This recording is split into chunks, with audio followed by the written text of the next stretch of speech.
जय स्वामीनारायण, जय कष्टभंजन देव। दादाना सानिध्यमां उजवाई रही है हनुमान जयंती। तो हनुमान जयंती निमित्ते कलश यात्रा में भाग लेवा आप सब आवी रह्या छो, हूँ पण आवी रही छूं।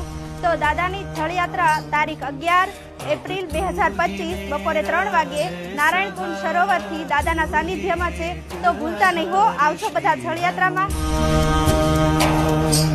हे हनुमान तुम सत्य हो,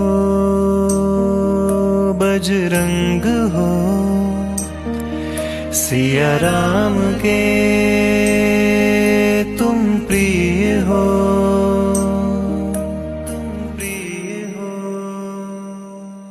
हे कष्ट भंजन देव तुम कृपा करो महाराज। हे हनुमान